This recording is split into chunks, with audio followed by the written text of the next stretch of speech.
1952 চনৰ 16 নৱেম্বৰৰ পৰা যেতিয়া আমাৰ যি স্ক্ৰিপ্টটো ডিমাণ্ডৰ কাৰণে নিজৰ বড়ো ভাষাত স্ক্ৰিপ্ট ডিমাণ্ডৰ কাৰণে এইটো সাহিত্য সভাটো জন্ম হৈছে বাসুগাঁৱত। এইটো তাৰ পৰাই আমি আৰম্ভ কৰি বহুতো সংগ্ৰাম কৰি আমাৰ বড়ো ভাষাটো লাহে লাহে এতিয়া আহি যি পৰ্যায় পাব লাগে এইটো লাহে কি আগতে পাব লাগিছিল, কিন্তু এতিয়া কি নহয়, মানে লাহে কি আহিছে।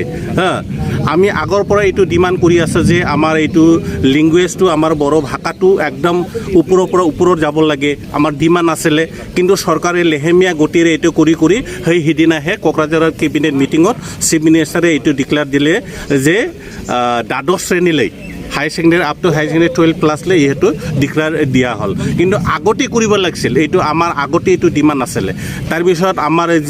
আমাৰ যি লিপিটো ভালকৈ প্ৰচাৰ হোৱাৰ কাৰণে BTET আমাৰ যি ডিৰেক্টৰ আছে, এই ডিৰেক্টৰটো আমি BTET বাহিৰত যি বড়োসকলো আছে, গোটেইটো অসমত আছে, সিহঁতৰ কাৰণে আমি যি ডিৰেক্টৰ, এইটো ডিৰেক্টৰৰ কাৰণে ছেপাৰেট ডিৰেক্টৰ এইটো আমি কি কৰিছোঁ। তাতেও চৰকাৰে বহুতো কহলা পিছলা কৰি মানে এইটো লাহে এইটো BTR এগ্ৰিমেণ্টৰ থ্ৰু দিহে এইটো কিবা কৰিলে। এইটো বহুতো আমাৰ কিবাটো কৰিব লগা হৈছে। যিকোনো কিবা এটা আমি পাব লাগিলে সংগ্ৰামৰ দ্বাৰাহে আমি এইটো সক্ষমটো হ'ব পাৰিছোঁ। চৰকাৰে এনে আমাক যাচি এইটো আপোনালোকক বা তোমালোকক এতিয়া দিয়া হ'ল, এইটো আপোনালোকে সন্তুষ্ট, এইটো আমি কেতিয়াও আমি পোৱা নাই। যেনেকৈ আমি এতিয়া বুজা হ'লোঁ, যি আমি হিষ্ট্ৰীটো দেখিলোঁ, বড়ো ভাষাত যিকোনো বড়োৰ কাৰণে কিবা এটা পাব লাগিলে আমি সংগ্ৰাম কৰিব লগাত এইটো পৰিছে। উইদাউট সংগ্ৰাম, বিনা সংগ্ৰামে আমি কিছু কামটো আমি পোৱা নাই। এতিয়াও আমি বহুতো আমি পাব লগা আছে। এইটো এতিয়াও দেখিছে আমাৰ বহুতো কিবা হৈ আছে। এইটো পাব লাগিলে আমি চৰকাৰে এনেটো নিদিয়ে, আমি সংগ্ৰাম কৰিব লাগিব। बर' थुनलाइ आफादनि मुंख्लं सान 1974 मायथाइनिफ्राय जोंनि माखासे बर' राव थुनलाइखौ मोजां मोनग्रा बर' सुबुङा रावनि जि सोमावसारनाय, बे सोमावसारनायाव गिबि आमलाराम आरो सिब्र'राम बिथांमोना पुलिसनि आखायाव जिउ गोमानांदोंमोन। बेजों लोगोसे गासै जोंनि गुबुन जिल्लाफोर गासै 12साया बे राव आरो थुनलाइनि सोमावसारनायाव, हांखोनि सोमावसारनायाव पुलिसनि आखायाव जिउ गारनांदोंमोन। बे बिथांमोननि जि जिउमा आरो बिथांमोननि जि अबदान,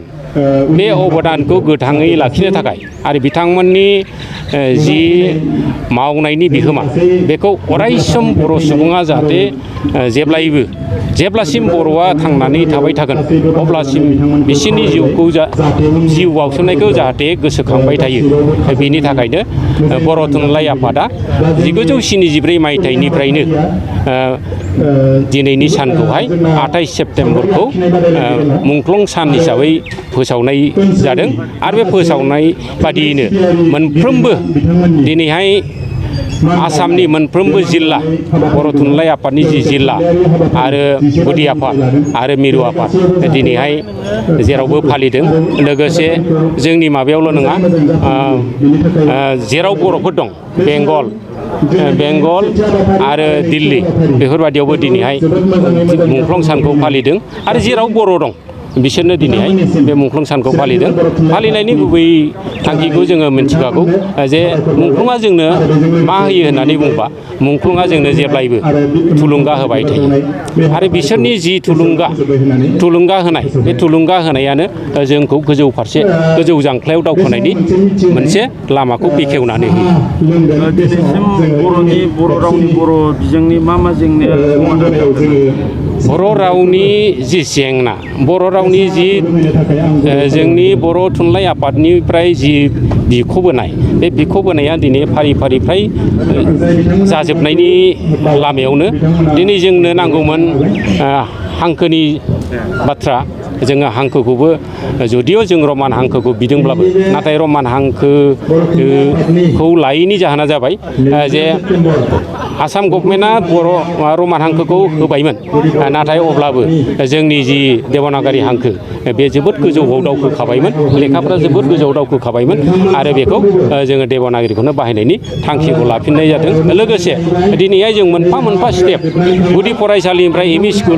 स्कुलनिफ्राय हाइ स्कुलनिफ्राय कलेजनिफ्राय दिनैहाय इउनिभारसिटि बिसोरनि जि जोंनि राव थिसननायनि जि हाबाफारि बेफोरो दिनैहाय जाफुंबाय आरो दिनैहाय जोङो मोनसे माबाखौ बिखौबाय थादोंमोन जे जोंनि बर' गथ'फ्रा हायार सेकेन्डारियाव गोबाङानो थालाङो दा दिनै मानो थालाङो होनबा असमियाफ्रा गोबाङानो मोजाङै उथ्रिसारनो हायो मानो जोङो खेबसेयैनो इंराजि रावजों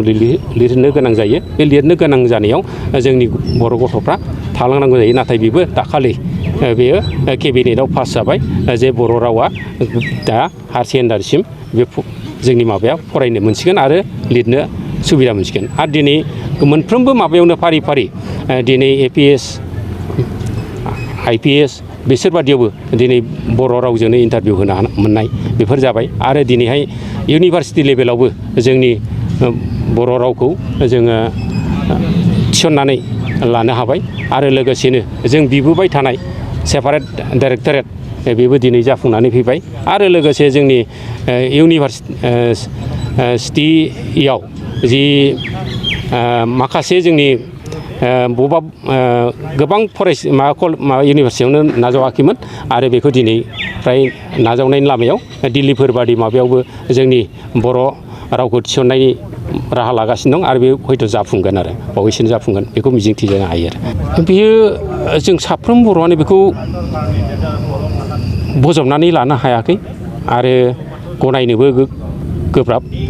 जोङो दाबो मिजिंथिनो हायो जुदि खौसेथिनि गेजेरजों जुदि जोङो जुजियोबा जोंनि बुंनो थाङोब्ला बर' हारिनि सासे गेदेमा सासे दैदेनगिरि बुंनो थाङोबा जोंनि बड'फा उपेन्द्रनाथ ब्रह्मजोंनो समब्रा समब्रि जोंबो लोगो मोनफाबोदोंमोन बिथाङा जेब्ला बै माबा बासबारियाव बेसेबांबा गेदेमा लाख लाख सुबुङा जमा जादोंमोन बेवहाय गोबां सानैजों दान्थे बिदान्थे जानाय माबाखौ लानानै दान्थे बिदान्थे जादोंमोन बेवहाय गोबां बाथ्राखौ ओंखारलायदोंमोन आरो बेनि उननिफ्रायनो बिथाङा बर' हारिखौ सिबिनो थाखाय गुबुन मोनसे लामा लादोंमोन आरो जिहेतु बर'नि जि माखासे जेंनाफोर बे जेंनाफोरा फ्राय बिख'नायजोंल' जायाखैमोन बेनि थाखायनो बिथाङा गुबुन मोनसे लामा लानानै जे अस्त्र हमनानै बर'नि थाखाय माबा मोनसे मोनफुंनो थाखाय जि नाजानाय बेखौ नाजाबोनायाव दिनै जेल जानांदों आरो बे जेल जानांनायाव दिनै जोङो बुंनांगोन दिनै 3थि एकर्ड बर'नि सासे सागानगिरि जानानै बिथाङा दिनैहाय आरोबाव बेबादि जाबोद-जिबन जि कारादण्ड जिउ जोबजासिम जि साजा बेयो जोंनि थाखाय साफ्रोम बर' सुबुंफोरनि थाखाय बेयो गनायथाव नङा जोंहा दाबो जुदि बर'आ खौसेयै जुदि जोङो ज' जानानै जुदि मुभमेन्ट खालामोबा हयथ' जोंनि गेदेमा रन्जन दैमारि सारा जोंजों लोगोसे जोंनि बर' हारिनि थाखाय हाबा मावफैनो मोनगोन बेखौ आं मिजिंथिनाय